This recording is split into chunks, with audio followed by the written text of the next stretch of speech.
بسم اللہ الرحمن الرحیم۔ السلام علیکم۔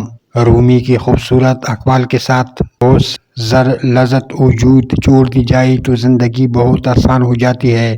اگر تمہیں زندگی کی حقیقت معلوم ہو جائے تو بے شک تم کوئی اور ساتھی نہ چنو گے سوائے اللہ اور اس کی محبت کے۔ خدا جب کسی بدبخت کو دکھ دینا چاہے تو وہ بدقسمت ناشکری کا راستہ اختیار کر لیتا ہے۔ خاموش رہو، صرف خدا ہی تمہارے دل کا بوجھ ہلکا کر سکتا ہے۔ تمہارے اندر ایک ایسی قوت ہے جو تمہیں زندگی دیتی ہے، اسے ڈھونڈو۔ غم نہ کرو، کوئی ہوئی چیز کسی دوسری صورت میں واپس مل جاتی ہے۔ صبر کڑوا ہے لیکن اس کا پھل شکر و شیرین ہے۔ صبر ہر راز کھلنے کا رہبر ہے۔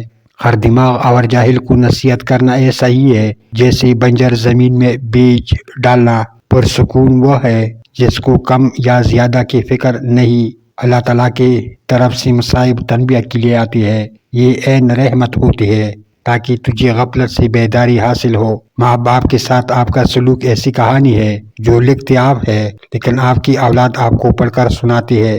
بخیل آدمی کی دولت اس وقت زمین سے نکلتی ہے جب وہ زمین کے نیچے چلا جاتا ہے۔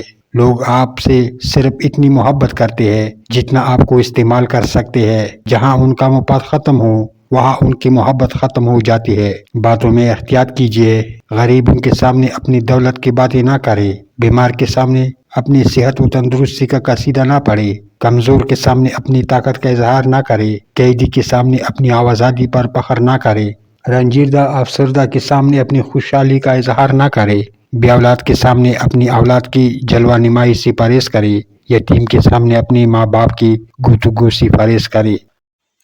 5 پھل ایسے ہیں جو انسانی جسم میں قوت لاتے ہیں۔ نمبر 1 سنگترا، نمبر 2 جامن، نمبر 3 انگور، نمبر 4 لال سیب، نمبر 5 فالسا۔